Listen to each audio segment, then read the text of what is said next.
বিসমিল্লাহির রহমানির রহিম। আসসালামু আলাইকুম। আমার চ্যানেল হ্যাপি কুকিং শর্টসে আপনাদের সবাইকে ওয়েলকাম জানাচ্ছি। আজকে তৈরি করে দেখাবো ইন্ডিয়ার ফেমাস ডিশ রাজমা চাওয়াল অথবা কিডনি বিনস। এখানে আমি মেজারমেন্ট কাপের 1 কাপ কিডনি বিন নিচ্ছি 1/4 কাপ মাসকলাইয়ের ডাল। এখানে ডালটা কিন্তু অপশনাল, আপনারা চাইলে স্কিপ করতে পারেন। আমি এটাকে পানি দিয়ে ওভারনাইট ভিজিয়ে রাখবো। এই যে দেখেন, সারা রাত ভিজিয়ে রাখার কারণে আমাদের রাজমাটা কিন্তু ফুলে দ্বিগুণ হয়ে গেছে এবং এটা কিন্তু খুব সুন্দর মতো নরম হয়ে গেছে। আমি একটা রাজমা আপনাদেরকে ভেঙে দেখাচ্ছি। এই যে দেখেন, হাত দিয়ে চাপ দিলে কিন্তু এটা 2 টুকরো হয়ে যাচ্ছে, তার মানে বুঝতেই পারছেন এটা কতটা সফট হয়েছে। এটাকে এবার আমি এই পাত্রের পানিতে সেদ্ধ করব। আমি কিন্তু রাজমাটা আগেই ধুয়ে নিয়েছি।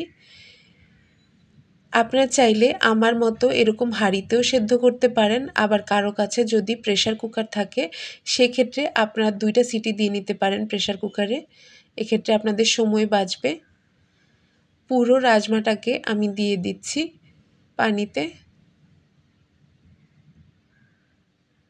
এবার এটাকে আমি চুলায় বসিয়ে দিচ্ছি।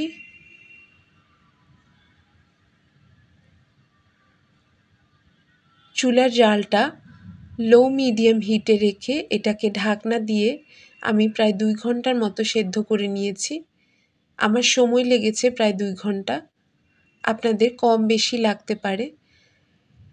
দিয়ে দিচ্ছি একটা এলাচ এবং 1 টুকরো দারুচিনি। এই পর্যায়ে কিন্তু আমি অন্য কোনো মশলা ব্যবহার করব না। ঢাকনার ছিদ্রটা বন্ধ করে দিচ্ছি, একটা লবঙ্গ দিয়ে ফিরে আসছি 2 ঘন্টা পর।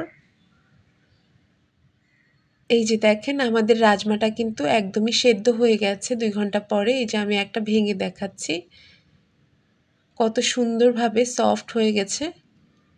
ডালটাও কিন্তু একদম নরম হয়ে গেছে। এবার তৈরি করে নিচ্ছি রাজমার জন্য মশলাটা। চুলায় আমি পাত্র বসিয়ে দিয়েছি। পাত্রটা গরম হয়ে গেলে দিয়ে দিচ্ছি 2 টেবিল চামচ পরিমাণ রান্নার তেল। দিয়ে দিচ্ছি আস্ত জিরা 1 চা চামচ পরিমাণ। জিরাটা গরম হয়ে গেলে দিয়ে দিচ্ছি একটা তেজপাতা, 2 টুকরো দারুচিনি, 3টা লাল মরিচ, একটা কালো এলাচ। এই মশলাটাকে হালকা ভেজে নেব। মশলাটা থেকে সুন্দর অ্যারোমা ছড়ালে দিয়ে দিচ্ছি 1 কাপ পরিমাণ পেঁয়াজ কুচি।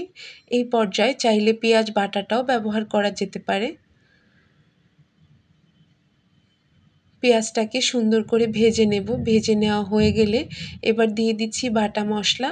এখানে 1 চা চামচ করে আদা, রসুন এবং জিরা বাটা রয়েছে। দিয়ে দিচ্ছি গুঁড়ো মশলা। এখানে 1 চা চামচ ধনে গুঁড়া, 1 চা চামচ হলুদ গুঁড়া, স্বাদ মতো লবণ এবং 1 চা চামচ কাশ্মীরি রেড চিলি পাউডার দিয়েছি। আপনারা চাইলে নর্মাল মরিচও দিতে পারেন। এই কাশ্মীরি মরিচ দেওয়ার কারণ হলো কালারটা একটু লালচে হয়, সেজন্য। মশলাটাকে ভালো মতো নেড়েচেড়ে নিয়েছি। দিয়ে দিচ্ছি সেদ্ধ করা রাজমা থেকে এই চামচ দিয়ে 2 চামচ পানি। এই পানিটা দেওয়ার কারণ হলো আমরা যে গুঁড়া মশলাগুলি ব্যবহার করেছি সেগুলি যেন পুড়ে না যায়।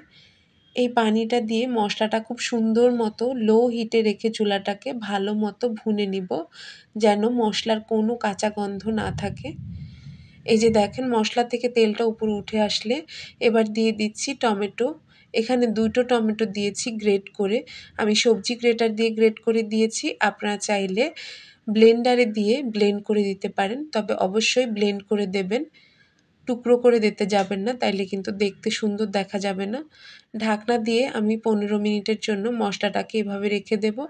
মশলাটা সুন্দর মতো ভুনা ভুনা হয়ে গেলে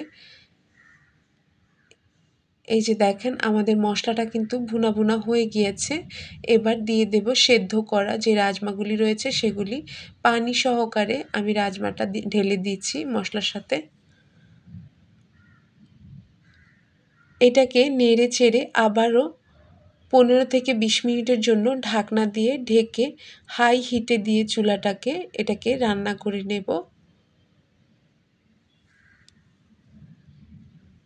20 মিনিট পরে ঢাকনা তুলে আমি কিছুটা পরিমাণ রাজমা একটা বাটিতে নিয়ে এটাকে একটু থেতলে দিব। এই যে দেখেন আমি চামচের পিঠটা দিয়ে এটাকে সুন্দর করে থেতলে দিচ্ছি। এটা করার কারণ হলো আমাদের রাজমার গ্রেভিটা যেন আরও একটু বেশি গাঢ় হয়, সেই জন্য কিছুটা রাজমাকে আমি ভেঙে দিচ্ছি। এটা আপনারা চাইলে নাও করতে পারেন, কারো যদি ইচ্ছে না হয় না করবেন, কোনো সমস্যা নেই। এটাকে আমি ঢেকে আরও 5 মিনিট রান্না করে নিয়েছি। এই যে দেখেন আমাদের রাজমাটার ঝোলটা কিন্তু প্রায় ঘন হয়ে এসেছে, ঝোলটা শুকিয়েছে আর একটু, রাজমাটা প্রায় হয়ে এসেছে। এবার দিয়ে দিব গরম মশলার গুঁড়ো। এখানে হাফ চা চামচ গরম মশলার গুঁড়ো দিয়েছি। দিয়ে দিব 1 চিমটি আমচুর পাউডার। এই পর্যায়ে আপনারা চাইলে কাসুরি মেথিটাও দিতে পারেন, যাদের কাছে কাসুরি মেথির ফ্লেভার ভালো লাগে। আমার কাছে ভালো লাগে না কাসুরি মেথির ফ্লেভার, সেজন্য আমি দেইনি। এবার আমাদের রাজমাটা কিন্তু একদমই রেডি। আমি ডিশ আউট করে নিচ্ছি। আপনাদের আমার ভিডিওগুলি যদি ভালো লাগে তাহলে অবশ্যই আমার চ্যানেলটিকে লাইক, শেয়ার এবং সাবস্ক্রাইব করবেন। পাশে থাকা বেল আইকনটি ক্লিক করে দিবেন যেন আমি কোনো ভিডিও আপলোড করলে আপনাদের কাছে নোটিফিকেশন চলে যায়। আমি ধনেপাতা, লাচ্ছা পেঁয়াজ এবং ভাত দিয়ে রাজমাটাকে সার্ভ করেছি। দিয়ে দিচ্ছি 1 চামচ বাটার। যেহেতু ইন্ডিয়ান খাবার, বাটার তো মাস্ট। আপনারা অবশ্যই বাসায় তৈরি করে খাবেন এবং আমার জন্য দোয়া করবেন। আপনারা সবাই অনেক ভালো থাকবেন। আল্লাহ হাফেজ। টাটা।